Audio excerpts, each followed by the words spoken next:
Bien, vamos a dar inicio entonces a la primera mesa de este ciclo, que siguiendo con su título, mostrar a los otros lo que otros no miran, que es por lo demás una cita de Sergio Larraín, va a dedicarse a tratar una dimensión de su fotografía que guarda relación con esta especie de disposición a hacer entrar en la foto cosas que comúnmente no aparecían en ella, o que si bien aparecían, lo hacían de un modo tal a través de ciertas estrategias de representación que indicaban su exclusión, la indicaban o la construían, su exclusión o su marginalidad.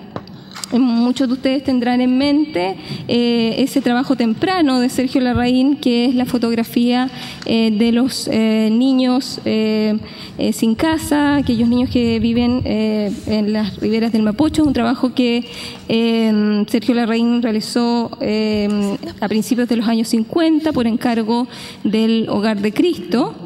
Pero así como ese, hay otros momentos de su producción donde es posible percibir esta disposición, como decía antes, esta voluntad de representar territorios, personas, comunidades que ocupan lugares marginales en diversos sistemas de representación, y a los que él acudió con podríamos decir, estrategias aproximativas distintas, todas ellas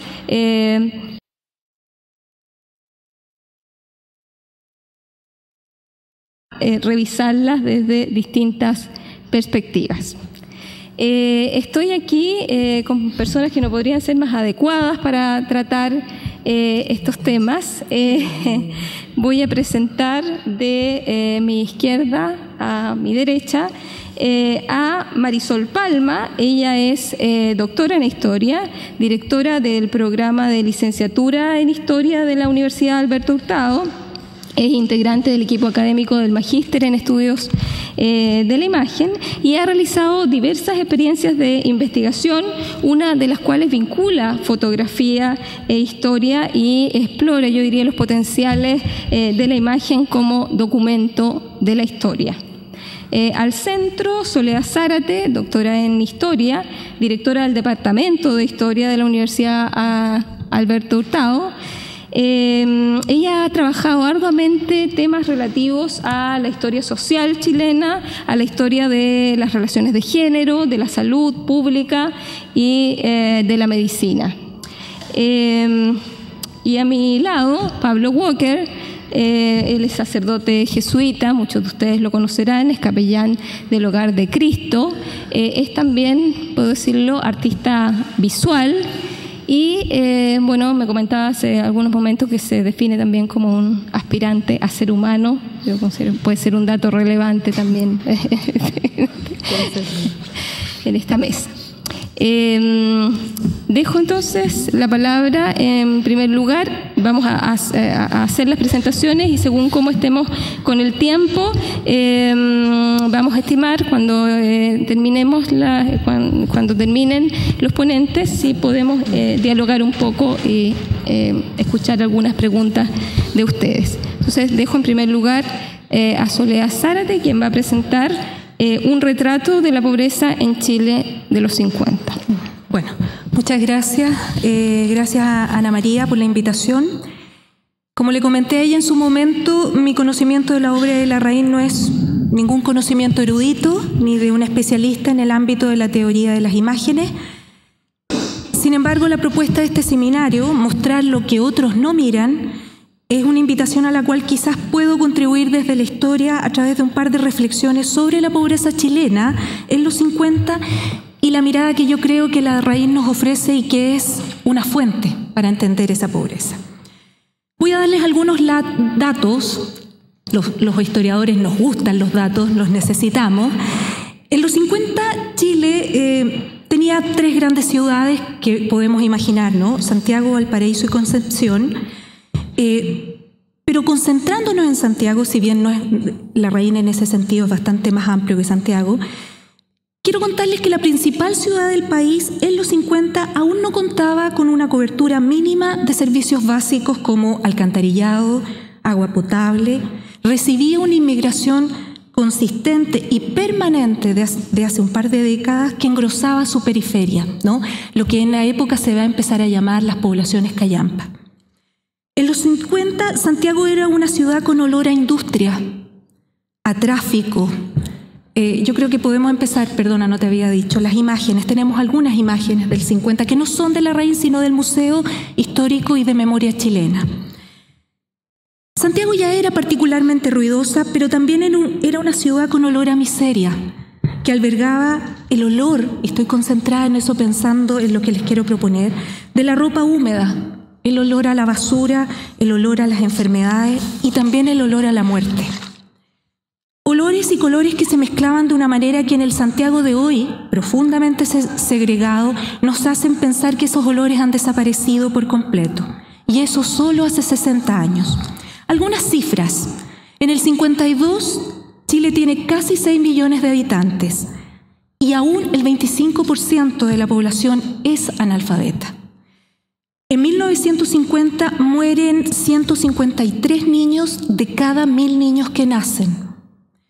Hay un déficit de más de 500.000 de viviendas a nivel nacional. Hay altos niveles de desnutrición infantil. Hay enfermedades contagiosas como la tuberculosis, el tifus. Y el acceso a los antibióticos y el crecimiento de la población que era vacunada es muy restringido.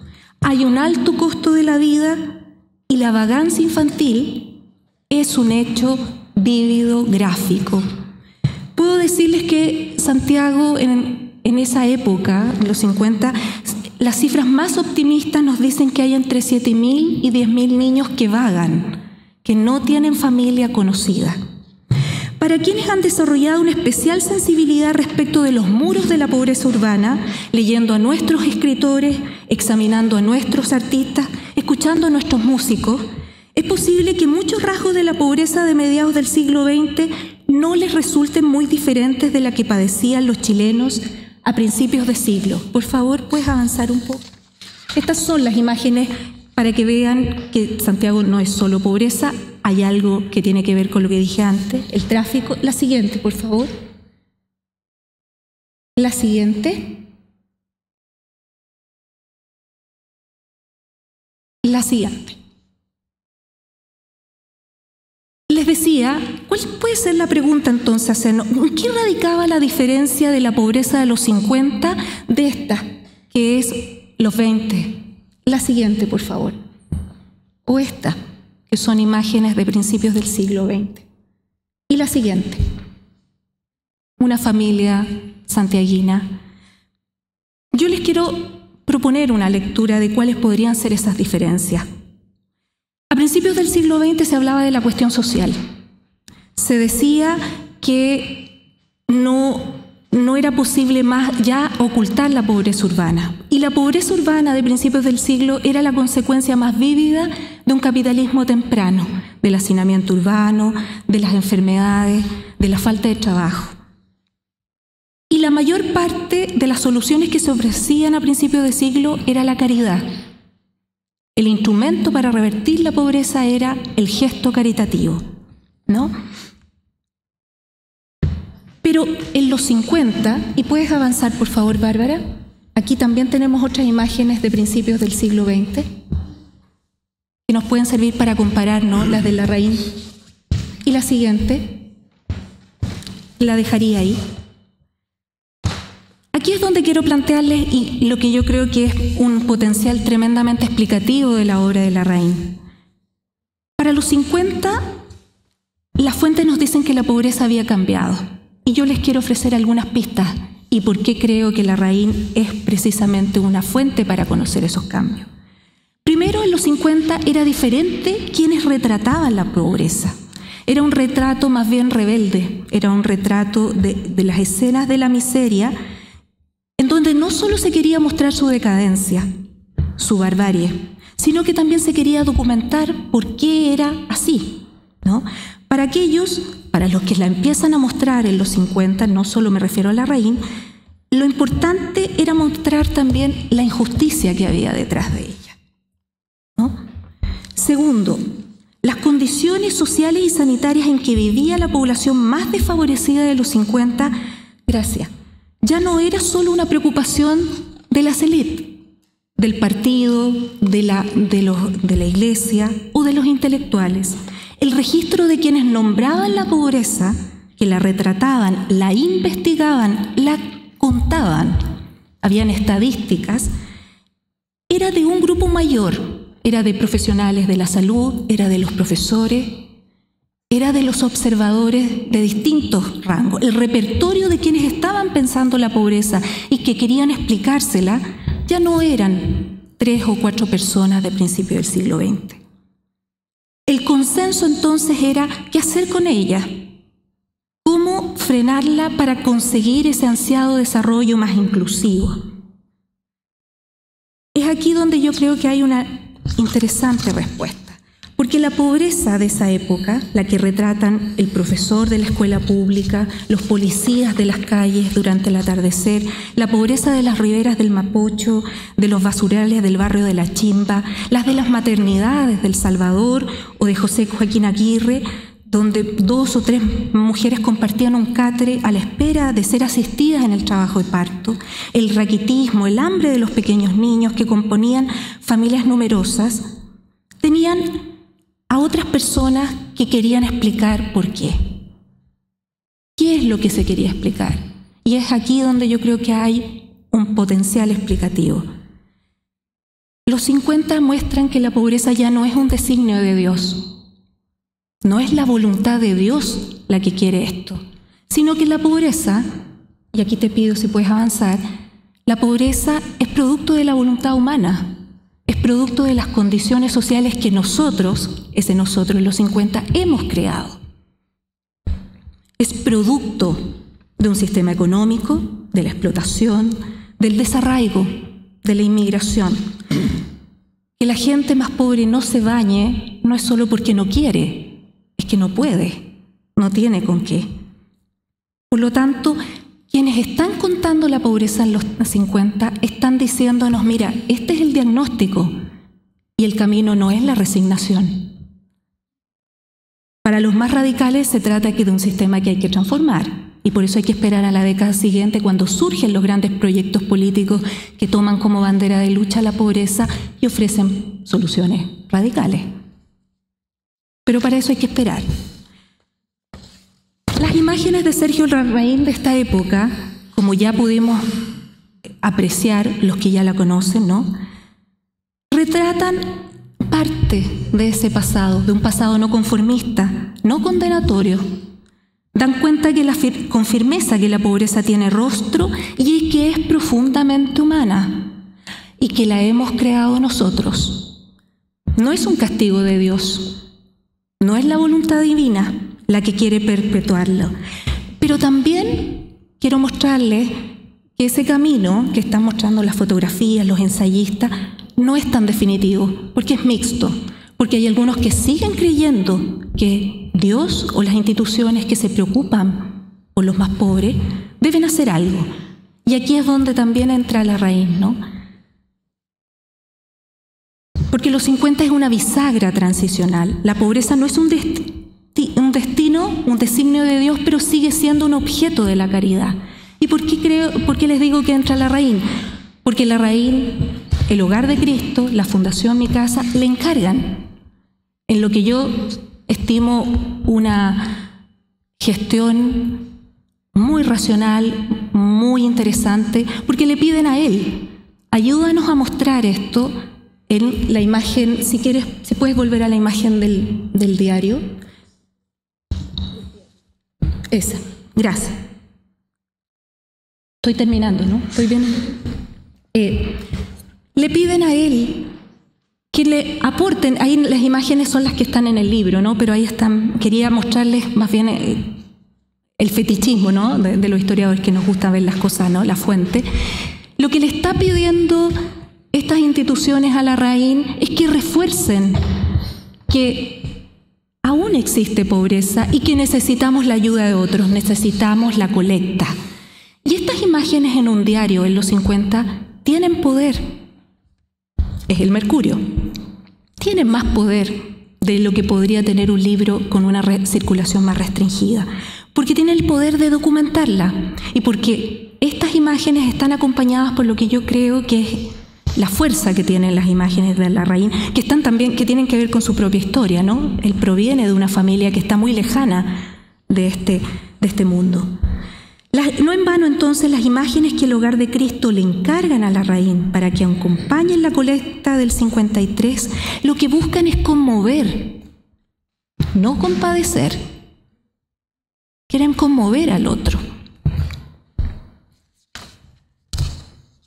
Pero también, para ir cerrando mi propuesta, creo que también las fotografías, no tan solo las de la colecta, sino que en su conjunto las fotografías que él muestra en los 50,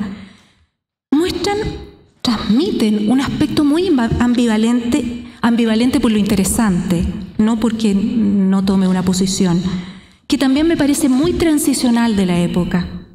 Los niños que aparecen y nos muestran o nos transmiten que están abandonados, que parecen habitar la calle, que parecen estar solos, que visten pobremente, pero también sonríen. Parecen vivir de una manera que evoca la vida en el campo.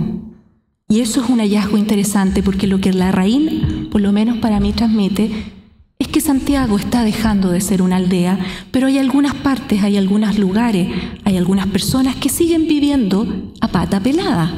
Y no solo porque son pobres, sino porque así se vivía en el campo y porque ellos son... Sí, porque exactamente yo tomo tu último párrafo e intento con harta sencillez aportar cómo podemos entonces entender que la mirada fotográfica de Sergio Larraín muestra un enfoque no civilizatorio, sino empático, que se interroga respecto a las causas más profundas de una pobreza que ya se descubre que no es voluntad de Dios. ¿Ok? Vale, impecable. De ahí partimos. Voy a hacer con harta sencillez, compartir como intuición y aprendizaje. Voy a tomar textos de Luis, de Verónica, de Añés, de Lin, de Neruda, tratando de desentrañar una pregunta que es ¿por qué tiene que ser poética la imagen que sea capaz de transformar las causas de la miseria? Es una tesis discutible, digamos, ¿no? ¿Por qué se necesita una poesía visual? ¿Por qué no puede ser una imagen solamente publicitaria, propagandística, descriptiva? Y quiero partir con un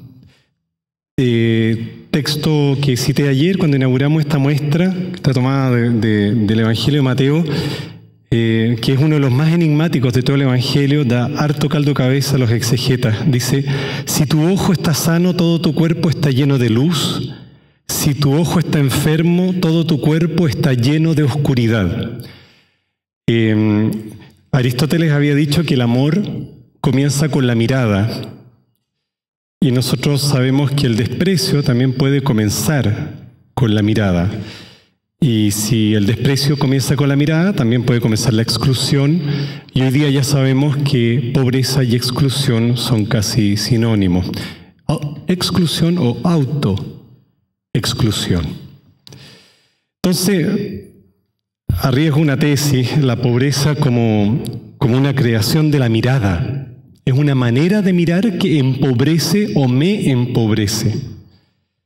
Por lo tanto, cerrar las fábricas de empobrecimiento y de significa también cerrar, o mejor que cerrar, transformar maneras de mirar. Y ahí aventuro otra tesis. Una de las maneras de mirar que más empobrece es justamente la bestia negra de la poesía, que son los clichés, los lugares comunes y los estereotipos. Y justamente Heidegger entendía así el aporte de la la obra de arte, un desenmascaramiento, un desocultamiento progresivo de esas etiquetas con las cuales nosotros archivamos las cosas de manera a no dejarnos cuestionar. Entonces, después de buenas conversaciones con Luis, yo llegué a este resultado, ¿no? La fotografía nos puede como interrogar diciendo, a ver, Pablo, ¿en qué te fijas cuando miras? ¿Qué enfocas? ¿Qué detiene tu andar distraído y te hace decir, esto es lo que está pasando? Y apartas el resto. ¿Y cómo te fijas en eso?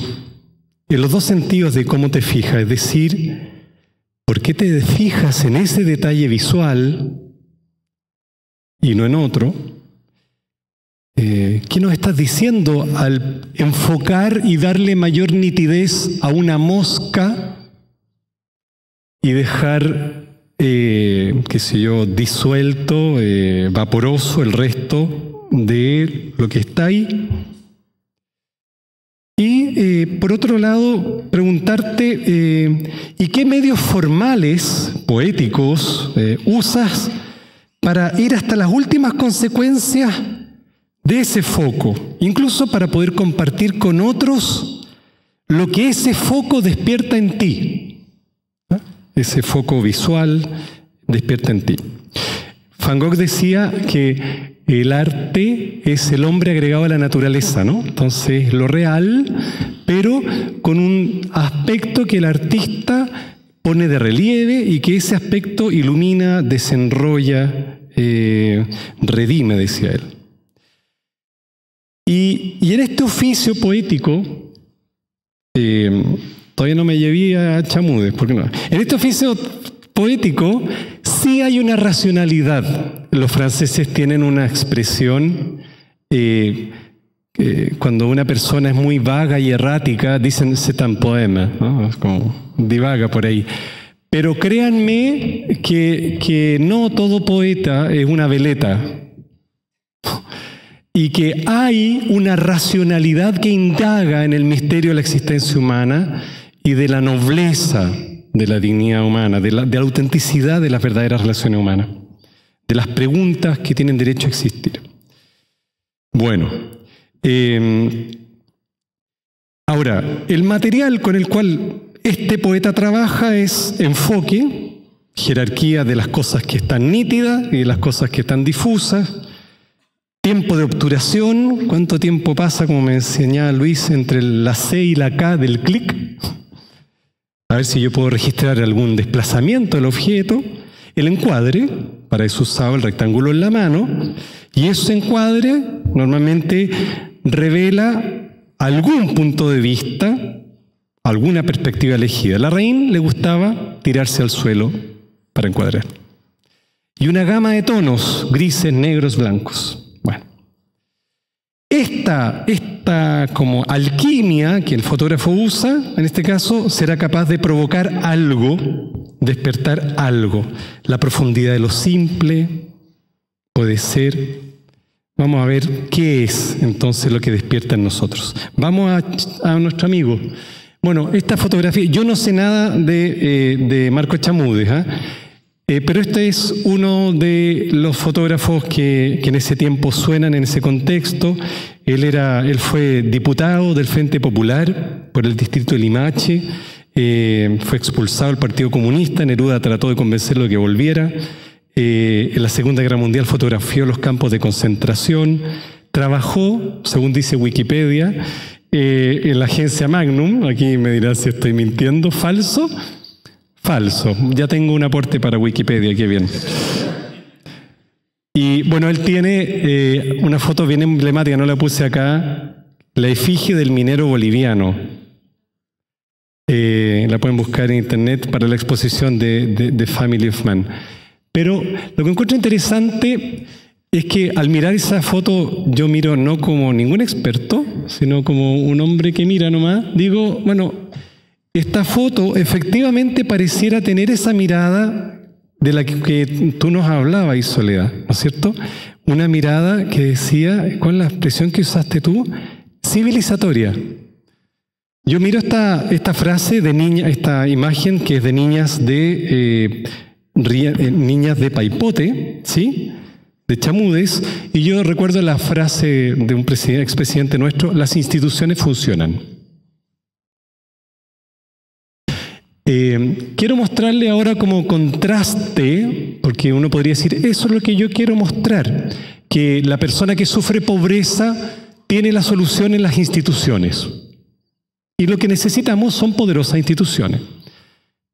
Cuento corto, nosotros en el Hogar de Cristo a menudo nos pasa que logramos que una persona dé dinero para levantar una hospedería, pero esa misma persona escribe el diario cuando instalamos una hospedería al lado de su casa. Porque le interesa que las instituciones funcionen. Pero las instituciones, si no transforman la mirada, son una manera de administrar la exclusión. Ahora sí. Bueno, esta foto de Sergio Larraín es una niña riendo en Chonchi, de 1961. Yo voy a ir poniendo pequeños títulos de la canción y quiero tomar un rasgo de la alquimia de la poesía visual, que es que la imagen, cuando hay poesía visual, establece entre la imagen y yo, o entre la palabra y yo, una afinidad, una misteriosa connivencia. Es como decirle a esa niña, entre tú y yo nos entendemos. Un reconocimiento, una resonancia. Pero fíjense, no estoy diciendo porque la cara de la niña sea tierna. Sería entonces un recurso feliz poner siempre una carita tierna y evidentemente eso va a provocar empatía. Lo que estoy diciendo es que las piedras provocan en nosotros afinidad. Que el muro raído de moho de la isla grande de Chiloé despierta en nosotros afinidad. Que el pedazo de caballo descuartizado que está ahí y ese encuadre despierta en nosotros afinidad.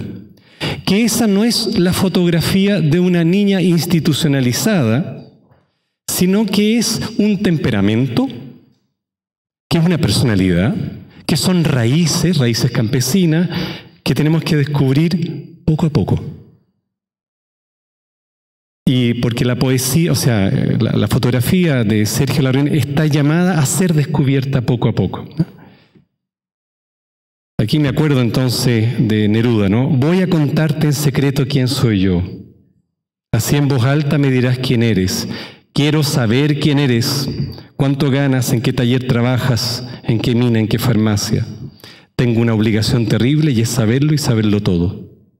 Ese es mi oficio, porque conocer una vida no es bastante.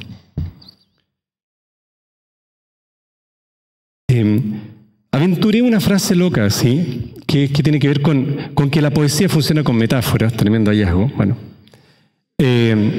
pero no solo las caras son metáforas, las piedras son metáforas, las siluetas son los lomos de caballo son metáforas, los cortes de un pedazo de caballo son metáforas. Decía Bergson, cuando habla de la risa, que nadie se puede reír de un perro si es que no le recuerda a una persona, que es ridícula. Nadie se puede estremecer con una piedra si es que no le recuerda a una persona que sufre o está sola. ¿Vamos a otro? Bueno, gracias Añez por... la chunté. Esta es City, de la serie Londres, 1958. Sergio Larraín dice, la fotografía es un concentrado de conciencia, supone liberarse de las convenciones, supone pureza, concentración, milagro. Una buena imagen nace de un estado de gracia, que se manifiesta cuando se libera de las convenciones y uno es libre como un niño en su primer descubrimiento de la realidad. Bueno, ahora, Roberto Juarros dice, un poema, una obra poética, no tiene leyes externas, funda sus leyes, no tiene preceptos, tiene postceptos. creo que en eso cita Unamuno. Y elegí esta imagen porque justamente, la conversábamos ayer con Luis, me dio la tarea hecha. Uno podría efectivamente hacer un abordaje formal, y uno decía, Mondrian, aquí hay una persona que maneja preciosamente la composición. Eduardo Vilches estaría feliz mirando esto como un grabado. Usted cierra los ojos y lo descompone, lo simplifican de un viaje. Pero además, el tema mismo es metafórico. Ese hombre no se le ve el rostro, porque la verdad es que no necesita rostro. La verdad es que su gorro, su sombrero alto y su traje, eso es su rostro. Es un cliché. Es una convención, todavía. Y pobreza tiene que ver justamente con una simultaneidad de autenticidad e inautenticidad. Quiero leer de Lin, La vejez de Narciso. Dice, me miro en el espejo y no veo mi rostro. He desaparecido. El espejo es mi rostro. Me he desaparecido. Porque de tanto verme en este espejo roto, he perdido el sentido de mi rostro. O de tanto contarlo, se me ha vuelto infinito. La nada que está en todo como el sol en la noche, y soy mi propia ausencia frente a un espejo roto. Bien, avancemos porque esto... Bueno, aquí, esta imagen, esto a propósito de que las piedras pueden hablar. Los objetos hablan. No solamente hay que mostrar una carita feliz o triste. Aquí, años atrás, Neruda invitó a mi mamá, que es poeta, a Isla Negra. Y él era piropero, entonces le dijo, Rosa, llevo décadas esperándote. Bueno, esa parte no es muy interesante, pero tiene otra parte interesante, que era... que le dijo, Rosa, dijo, nunca digas soledad, pon un zapato guacho bajo la lluvia. Como iglesia nosotros estamos entrampados en los sustantivos abstractos. O sea, perdona a los filósofos, pero los sustantivos abstractos han creado una distancia respecto al develamiento de la existencia, ya usé una palabra muy abstracta, a sacarnos las máscaras tremenda. La poesía, especialmente la poesía que no trata de ser filosofía, el arte que no trata de ser cada vez más conceptual de manera que nadie lo entienda, tiene esa capacidad de provocar resonancia, porque me reconozco en él. Y quiero hablar de un aspecto de la poesía visual de Larraín, los contrastes. Los contrastes son claves. Este niño no tiene rostro, todo su cuerpo es un rostro. Está efectivamente haciendo un ensayo olímpico, está preparándolo de sur en el Mapocho. Todo es contraste entre la suciedad, la promiscuidad, el abandono y el vigor y la fuerza.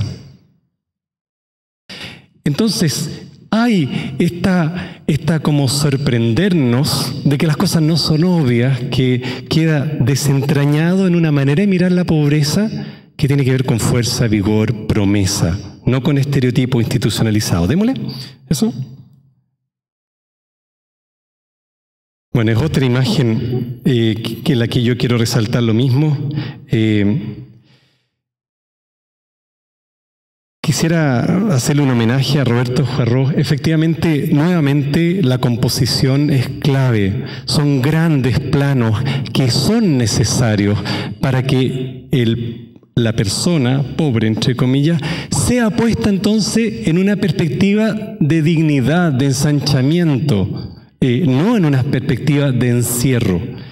Yo creo que la poesía visual de Sergio Larraín efectivamente ensancha la mirada, no cierra la mirada, abre múltiples evocaciones, pero no lo hace como sin una intencionalidad. Yo creo que hay una intencionalidad, no se impone, pero que tiene que ver con una conexión con la dignidad humana. Démosle para terminar, ¿sí?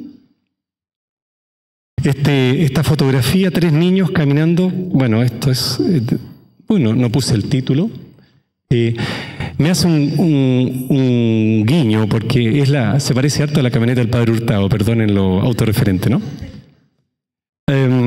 Las tensiones, los niños caminan para un lado, la camioneta va para otra. Van a ver en la exposición de abajo permanentes desencuentros, de tensiones, de personas que van hacia lados distintos.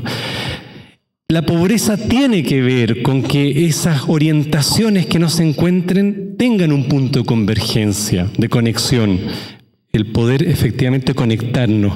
Tomo un fragmento de poema de Esteban Gumucio, gran defensor de los derechos humanos, sacerdote del Sagrado Corazón y en proceso de canonización en Chile. Hermano, estabas tan lejos que no alcanzaste a oír el trueno, no alcanzaste a ver el rayo.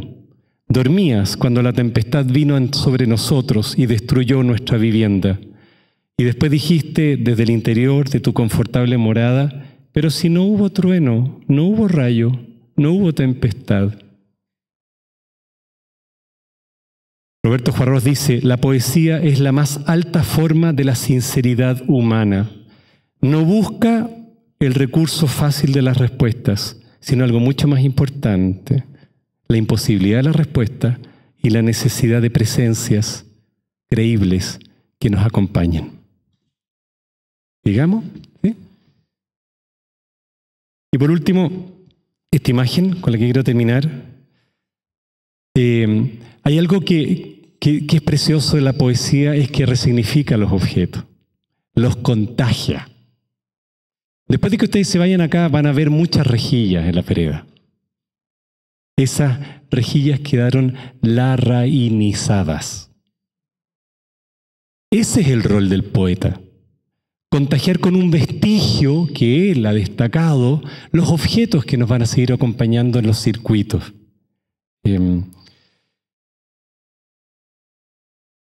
Finalmente, Roberto Bolaño, este es un Charco, Buenos Aires, 1957. Bolaño dice, me gustaría decir que en algunas de sus fotos yo mismo he vivido. Puede ser, de lo que estoy seguro es que por algunas de sus fotos yo he pasado, he caminado por esas calles fotografiadas por Larraín, he visto los suelos como espejos. Y en esos espejos, pues en esos suelos, en esas veredas húmedas, en esas piedras húmedas, donde hubo dorsos, espinazos entumidos, ropa húmeda, tuberculosis, nos han quedado ahora grabados cuando salgamos caminando de este museo de regreso al hogar. Gracias.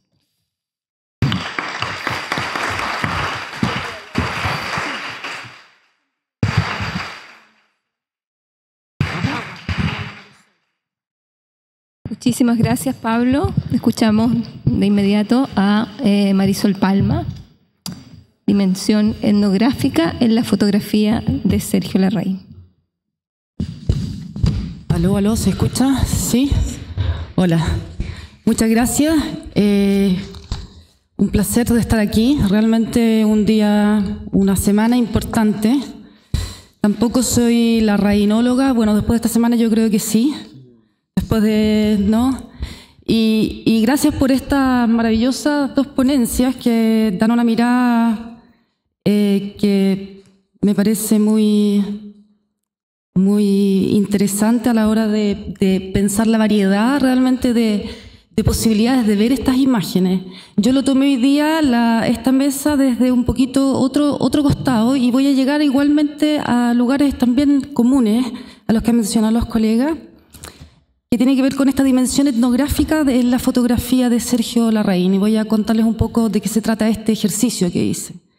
Podríamos pensar al fotógrafo Sergio Larraín como un viajero de otros mundos, como a un observador entregado a la mirada de lo otro, para lo que siempre encuentra un nuevo guiño. Con su cámara explora espacios urbanos y rurales, muestra a los otros lo que otros no miran, como él dice. De ver aquello que no es evidente, en ese sentido su fotografía se moviliza a su manera por el rescate de la diferencia de realidades invisibles en su tiempo, lo cual me lleva a reflexionar en la dimensión etnográfica de su trabajo. Es muy probable que sean justamente las etiquetas de la fotografía antropológica, documental, periodística, la que no nos permiten ver los dialectos comunes, las estrategias y lógicas compartidas que subyacen a estas producciones. Lo que las encasilla muchas veces son sus circulaciones, contextualizaciones en medios diferentes, libros académicos, prensas, revistas de difusión, y en heterogéneas recepciones en las que terminan. Una de las genealogías comunes tiene que ver con la obsesión por el rescate de realidades sociales, raciales, culturales, marginales para la memoria colectiva de comunidades a través de la fotografía, considerada como el fiel testimonio visual de la realidad. Muchos de los fotógrafos en los que estoy pensando para la primera mitad del siglo XX, podemos avanzar con Jacob Rijs, por ejemplo. Tengo algunas imágenes, Lewis Hine, que no están de muy buena calidad, les pido la disculpa, solamente como una referencia visual. Martin Chamby. Fueron movilizados a comienzo de siglo, comienzo del siglo XX, fueron movilizados con esta lógica por la diferencia étnica y social, por lo que se adentraron en otras realidades, buscando cercanía con los espacios que fotografiaban. La antropología moderna y diferentes corrientes antropológicas en el siglo XX trataron sobre la profundidad necesaria requerida para lograr una investigación etnográfica seriamente informada. Una máxima que no adoleció de contradicciones fue el ideal de cercanía que debía alcanzar el etnógrafo con su objeto de estudio, como condición necesaria para conocerlo con un importante grado de profundidad. Comprender al otro desde sus parámetros sociales y culturales implicaba tiempo, dedicación y despojo. Salir de su cotidiano para internarse en otros espacios, despojarse de sus atuendos culturales, transformarse en traductor fiel del otro radicalmente diferente. Para la etnografía de campo de la primera mitad del siglo XX, la fotografía permitía, a través de esta aproximación, rescatar razas en extinción. En los años 20 del siglo XX, Martín Gusinde habló, ¿podemos pasar a las próximas imágenes? Gracias. De la urgencia que tenía el rescate de razas primitivas condenadas a desaparecer, en este caso la de los fueguinos, bien conocidas por todos nosotros. La fotografía le permitió registrar sus cuerpos, fisonomías, células sociales como la familia, prácticas de caza, ritos corporales, también entre niños. Podemos mostrar un poquito. El rescate fotográfico de razas y tradiciones se articuló en su mayor parte desde dos estrategias visuales comunes que se entrelazan muchas veces, la demostración y la reconstrucción. De acuerdo a Elizabeth Edwards, identifica estas estrategias también como dos estilos fotográficos. Los estereotipos se construyen en torno a categorías raciales, etarias, de género e históricas, por ejemplo. Este tipo de fotografías abundan en archivos antropológicos del siglo XX. Una de sus aspiraciones es la creación justamente de imágenes auténticas y prístinas de razas humanas anacrónicas. La limpieza de los fondos ayuda a lograr estos efectos. Un tercer estilo asociado al paradigma del rescate lo define Elizabeth Edwards como un estilo sin estilo, en el que se introduce el tiempo real. Vamos a la próxima, por favor. Es esta imagen y la próxima. Se congela un momento. La anterior, por favor, que nos quedamos en la anterior.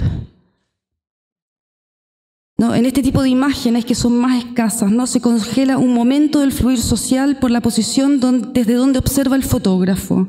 Aunque este estilo está menos presente en la primera mitad del siglo XX, será fundamental para el reposicionamiento de los métodos etnográficos estructuralistas y postestructuralistas. La no intervención en el registro del referente mediante un posicionamiento estratégico implicaba internarse en esos mundos y observarlos desde adentro pero desde lejos, A eso se refiere esta idea con este estilo. Estas estrategias de la fotografía de rescate se apoyan en el peso real de lo que se ve. El sentido de rescate por medio de la cámara seguirá vigente a lo largo del siglo XX. En fotografías de autor o en el así llamado fotoperiodismo, entre otros estilos. Por lo mismo, parece cobrar sentido el revisitar la parte de la fotografía de Sergio Larraín desde esta óptica. desde el fotógrafo en su calidad de cazador de otros mundos, con un fuerte sentido humanista del rescate que implica la fotografía puesta al servicio de una observación fiel. En este punto me parece pertinente explicitar etnografía visual como una experiencia de observación que se materializa en ejercicios visuales de traducción de la diferencia, en este caso la fotografía. En ese sentido, pienso que el etnógrafo Sergio Larraín es un intérprete visual de las realidades marginales a las que se acerca. Son marginales en relación a la posición social y cultural que ocupa como un privilegiado social, consciente y autocrítico por lo demás. La fotografía fue una ocupación que le permitió revelarse ante este estatus. Explorar los márgenes de la ciudad fue parte de una inquietud por la búsqueda de realidades crudas de su tiempo que estaban presentes, pero que al mismo tiempo eran invisibles para la mayoría. Larraín cruza así un umbral fino que demarca su mundo seguro de otros mundos desconocidos. Este gesto denota una travesía colmada de sentido de aventura. Vamos entonces a la fotografía. Entonces, en base a estas reflexiones, quiero presentar algunas fotografías seleccionadas entre las series de los niños del Mapocho, Mundo Andino y Valparaíso. En base a esta selección realizo breves comentarios y vamos a seguir entonces mirando algunas fotografías de acuerdo a estos comentarios y intentando, ¿no?, hacer una pequeña lectura de su fotografía. En 1953, Larraín realiza fotografías de niños pobres de Santiago, habitantes de los rincones oscuros del Mapocho. Recorre su ribera y sus puentes desde abajo. Retrata con gran cercanía a niños que juegan, se mueven entre los puentes de la ciudad, con encuadres poco convencionales. No me explayaré más sobre estas fotografías porque ya las han comentado los colegas, han profundizado en ellas muy pertinentemente. Sin embargo, no puedo dejar de detenerme brevemente aquí, ya que este trabajo es fundacional para el periodo en el que son hechas, los años 50, ¿no es cierto?, y 60, desde una mirada crítica, cuestionadora, ¿no?, como bien también coincido con la mirada de Soledad, y porque representan también para Larraín una experiencia importante y temprana de su entrada, ¿no es cierto?, a esta marginalidad cruda a la que se asoma y donde además encuentra una generosa acogida y cercanía. Los retratos individuales que hace de algunos niños sorprenden como sorprenden por su cercanía. Elige planos medios y les permite asomarse desde los márgenes, realzando la intensidad de sus miradas. Por ejemplo, en el cruce de manos, teñidas de suciedad de este niño, en la pose, apoyado en la baranda con la mirada cansada y una expresión de infinita tristeza. Próxima. O en este retrato que fija a un chico de pie sosteniendo un cigarrillo. El encuadre se organiza desde una sutil diagonal y sitúa el peso visual del primer plano en el margen izquierdo que sirve de apoyo al cuerpo. Así parado desde el borde, nos desafía casi de soslayo con la mirada, pues Larraín es sutil, no agota el momento, sino que lo esboza. Es decir, propone, no expone literalmente. Su retrato social de la pobreza la dignifica. Dignifica esta doble condición de marginalidad, ser niño y pobre en medio del cemento y el acero. Pero no representan solo un comentario social, sino que van más lejos, nos punzan, nos inquietan, nos llevan a una mirada más psicológica y subjetiva que nos da a ver una adultez prematura en las expresiones de esos niños anónimos. Próxima. En su recorrido por el altiplano boliviano, documenta espacios étnicos, muestra a los habitantes, mujeres cargando sus hijos, hombres y niños, a indios y campesinos caminando por la calle de un pueblo anónimo a plena luz del día. Nos muestra en el trajín de una calle transitada y a sus costados casas de adobe y techos de paja. Podríamos comparar su estrategia compositiva con el estilo de tiempo real o el estilo sin estilo que explora la fotografía antropológica moderna. Fotografías que congelan el tiempo social real, donde la cámara captura eventos sociales o rituales sin intervenciones, Esa lejanía permite una cercanía para observar y capturar un momento social, un ambiente cotidiano, un fluir social recortado de tiempo real.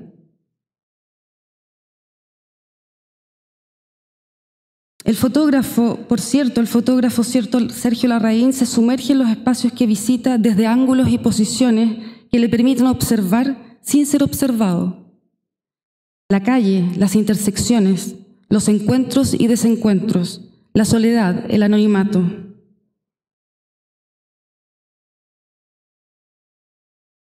En la fotografía tomada a propósito de su reportaje a la mafia italiana a comienzos de los 60, hay una cita al voyeur clásico que espía desde la ventana, tematizado en la película La ventana indiscreta de Alfred Hitchcock, 1954, la fotografía, ¿no es cierto?, de Robert Burks. La composición incorpora la ventana, la baranda del balcón desde un primer plano, semi-desenfocado, como marco de la acción que sucede en picada, afuera, en la plaza, y que deja ver una ronda de niñas, un posible mafioso al centro de la imagen y a un pequeño grupo reunido al fondo. El plano general de la acción se recorta en un rectángulo. Esta composición modifica el punto de vista normal del espectador, en el que se muestra un fragmento de realidad en tiempo real. Nos sitúa ante la vista general y nos informa lo que sucede desde un plano subjetivo y psicológico. Valparaíso y su arquitectura y laberintos enclavados en los cerros le permiten jugar primero entre los años 52 y 57 y luego 1963 y 64 con el espacio que observa atentamente, buscando rincones desde donde situarse para captar la calle, su fluir, sus personajes anónimos. Aprovecha las escaleras, las alturas, las intersecciones, bifurcaciones, geometrías para encuadrar planos imposibles, americanos y generales que confluyen en el movimiento de sus transeúntes. Aquí su fotografía se vuelve exploración y observación detenida. No interviene en la acción de los hombres que vemos, nos asoma por la escalera por donde baja el marino, nos transforma en voyeurs de nuevo de un momento casual, real, de una intersección urbana. La conjugación del plano sobre el hombro en un plano general le da movimiento a la imagen. El fotógrafo está al mismo tiempo dentro y fuera de la atmósfera, que respira y observa sin premura y a la espera, a la caza de momentos en los que se exponen sus habitantes anónimos, transeúntes casuales que se asoman sin advertirlo y a los que encuadra en planos más subjetivos. Como esta niña, recortada en un ángulo cenital magistral, Larraín observa, advierte y congela los momentos de acción desde una observación pausada. Visita los rincones desolados en el laberinto que le ofrece Valparaíso, donde encuentra millones de ángulos, y la convención solo desaprovecharía lo que da a ver, lo que Valparaíso da a ver. Larraín no solo captura la acción y el tiempo real, sino que se deja llevar por sus sinuosidades, esquinas, intersecciones, recortes, bordes, texturas. Su exploración se vuelve aventura, inmersión en una ciudad que le fascina.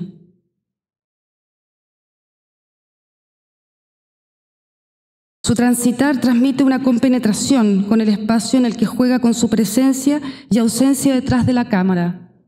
Quiere mirar desde adentro, es decir, como él mismo dice, seguir una situación con la cámara, porque me gusta ir descubriendo. Recorre con liviandad y humor, se relaciona con sus transeúntes. De hecho, no pasa desadvertido para el perro que se acerca con mirada frontal hacia la cámara situada a la altura de sus ojos. Larraín juega con los planos frontales y aéreos, dándole movimiento también aquí a lo que vemos. En sus recorridos se adentra en espacios marginales y logra complicidad con aquellos que miran a la cámara. Con un fino tacto parece entrar, cohabitar los espacios que la atrapan sin alterar las escenas que congela. Se sitúa en medio de la acción de la noche, en el bar de los 7 espejos. En estas fotografías entra y sale, se asoma y se pierde en los contrapuntos de miradas, no miradas, que provoca la imagen que produce. Vemos aquí una escena a donde sucede una conversación entre hombres en el primer plano, Una pareja bailando en el reflejo del espejo del fondo y una mujer vestida de blanco que parece advertir al fotógrafo desde el costado derecho del primer plano.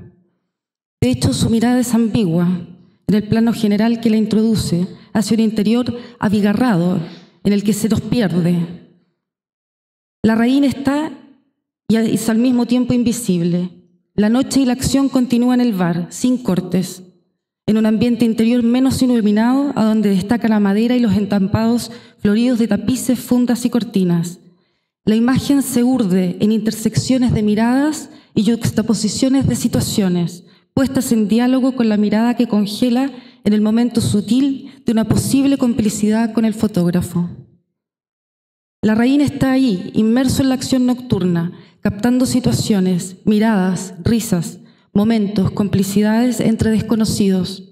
Mira de adentro una situación, pero no irrumpe, pues lo cito, su ideal era ir descubriendo. En este movimiento y aventura nos involucra en el bar como espectadores. En esta travesía, la raíz descubre, devela lugares, situaciones, personas y muestra otro rostro de Valparaíso.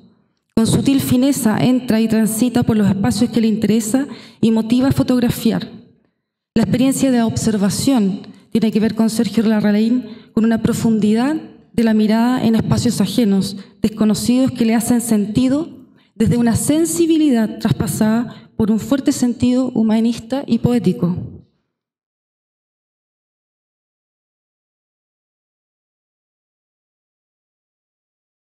Elijo aquí, para terminar con la selección, con esta fragmentaria selección, esta fotografía emblemática sobre la que se ha comentado mucho porque simboliza el valor poético y estético que sitúa a Sergio Larraín entre maestros de la fotografía del siglo XX. Solo quisiera agregar a lo dicho que la autoobservación en la búsqueda de un momento de gracia no fue un momento poético subjetivo desprendido de la realidad que aparecía ante sus ojos y cámara.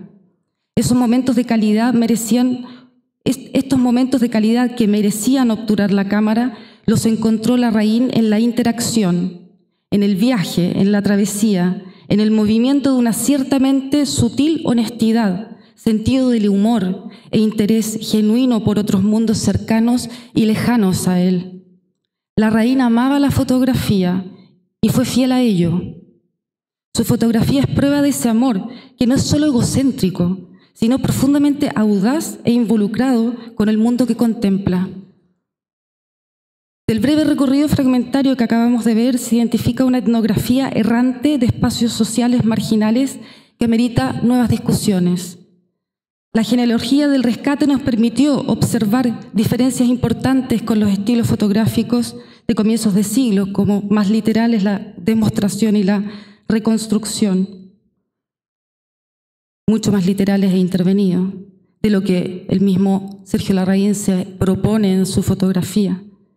El tiempo real, en cambio, está en la matriz de varias de sus composiciones fotográficas. Sus rescates son momentos y situaciones. Su profundidad radica en la manera de pararse desde adentro, desde la contemplación, capaz de ver el entorno hasta que lo llega a conocer con la mirada recortada en un rectángulo. Muchas gracias.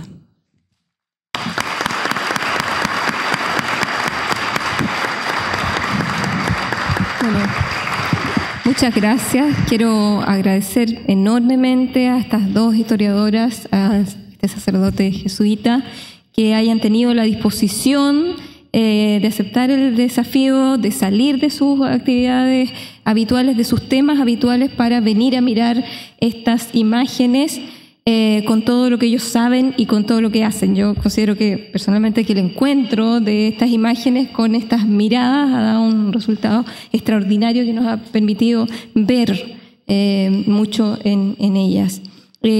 Tenemos 10 minutos para una pequeña conversación.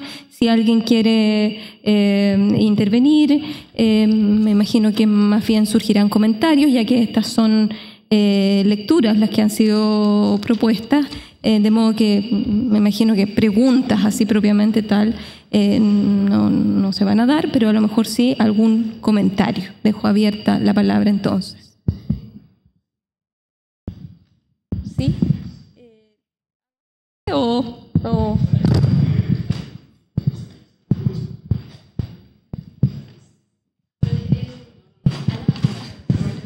Y si te acercas, bienvenido.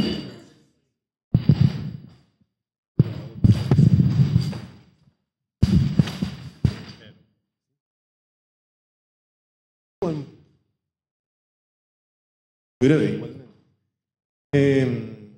Conmueve por su, creo yo, juicio personal, su inocencia desideologizada,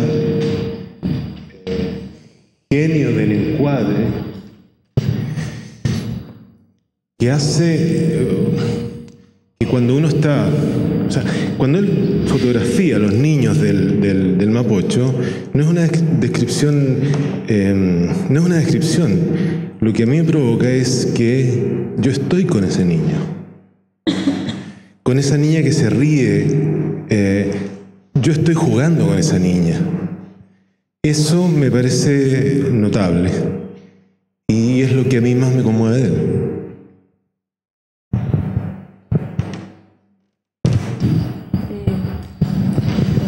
Luis.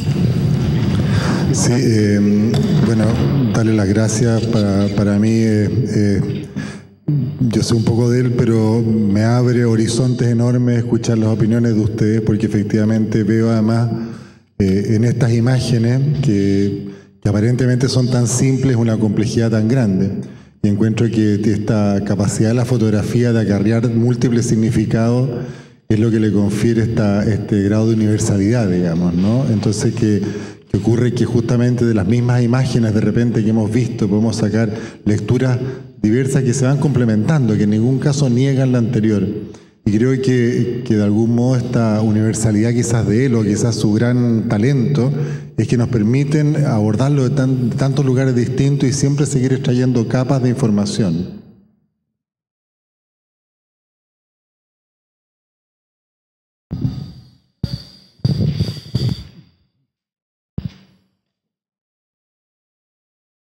Hola, buenas tardes. Siguiendo un poco la línea de la colega que abrió la mesa, no sé cuál es tu nombre. ¿Soledad? Soledad. Me gustaría hacer un poco, es complementario, ¿no? Un comentario complementario. Hacer un zoom out, un poco, situar un poco Larraín en lo que pasaba como en la fotografía y también en el cine documental en ese momento, ¿no? Porque si bien la mirada de Larraín es muy particular, sobre todo desde su biografía, digamos, ¿no? Hay también un mundo que está moviéndose mucho en esa época en el ámbito visual, ¿no? Está Pedro Chaskel con Aborto, está el cura Sánchez con Las Callampas desde otra mirada, está Sergio Bravo con Mimbre. Hay una mirada social que viene de la escuela de los Anales, de Lefebvre, de qué sé yo, hay una escuela social que apunta a la escuela de la historia de las mentalidades, ¿no? Que gira la cámara, literalmente, ¿no? hacia otra mirada. Entonces, solo un comentario como complementario, hacer un poco un zoom out de todas las cosas que estaban pasando en ese momento, la fundación del cine experimental de la Universidad de Chile, etcétera, ¿no? Había todo un movimiento, la visita de Joris Stevens a Chile, que hace a Valparaíso, que muestra, los 7 espejos, aparece en su película, la mirada social que tiene esa película, de una crítica social también, bien interesante, que es parte de todo un movimiento, ¿no? De todo un movimiento internacional que llegó a Chile también, y del cual Larraín también da cuenta. Eso.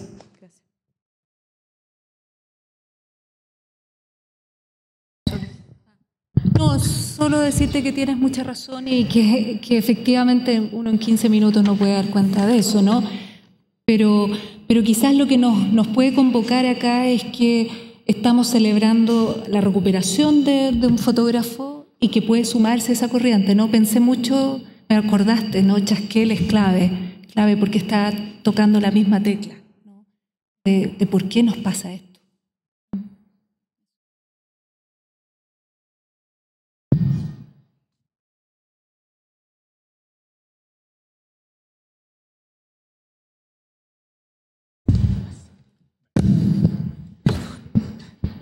Bueno, Si no hay más comentarios, lo dejamos hasta aquí. Les agradecemos mucho su presencia. Les recordamos que el 11 de abril tenemos nuevamente mesas en este ciclo y bueno, serán muy bienvenidos también en esa oportunidad. Muchas gracias y buenas noches.